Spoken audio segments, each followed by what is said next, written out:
السلام عليكم، ازيكم حبايبي عاملين ايه؟ النهارده بقى حبينا نعمل حاجة حلوة كده. بصوا البراونيز بجد طعمها حكاية، لعشاق الشوكولاتة طعمها حلو جدا جدا.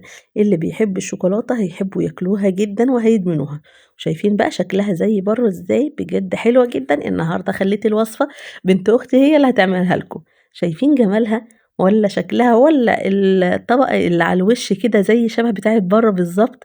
حلوة جدا. اتمنى الفيديو النهارده عجبكم، لايك وشير، واللي مش عندي يشترك ويفعل الجرس عشان كل جديد عندي يوصل لكم. وكمان حبيبتي الوصفه لو عجبتك ما تنسيش اللايك، منك احلى لايك. اول حاجه معايا هنا بقى كوبايه وربع سكر، كوبايه الا ربع من السكر البني، يعني كوبايه الا معلقتين كبار. تمام. ومعايا كاكاو، ومعايا دقيق، ومعايا شوكولاته وبيض، ومعايا كوبايه من الزبده سيحتها في الميكروويف. اول حاجه هحط بقى في العجان بتاعي كوبايه الزبده سيحتها في الميكروويف، وكمان معلقتين كبار من الزيت، وهنزل بكوبايه الا معلقتين كبار من السكر البني. لو مش موجود سكر بني حطي سكر عادي، وكوبايه وربع من السكر العادي بقى بتاعنا. تمام. هبدا هنا اخفق بقى كويس جدا سواء العجان او المضرب الكهربائي. بعد كده هبدا ان انا احط البيض.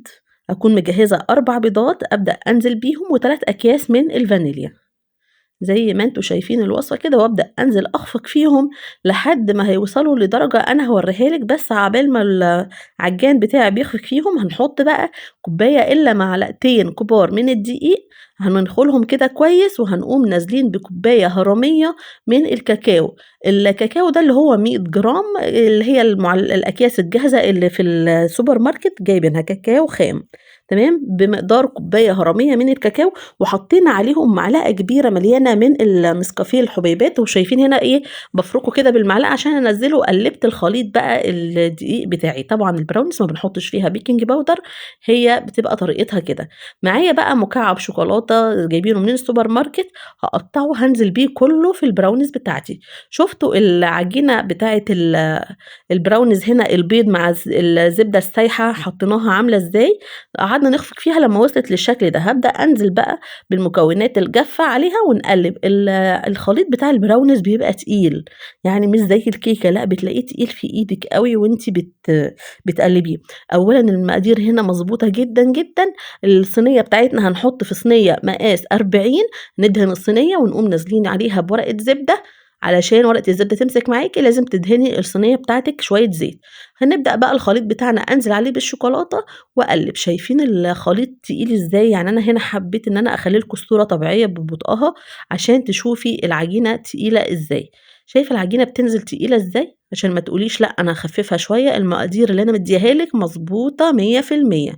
هبدأ بقى انا افرد العجينة بتاعتي في الصينية، والوش اللي انت شفتيه في اول الفيديو هو اللي بتتعمل. طالما العجينة مظبوطة والمقادير بتاعتها حلوة كويسة، هتاخدي الشكل بتاع بره اللي شفتيه في اول الفيديو. هندخلها بقى الفرن.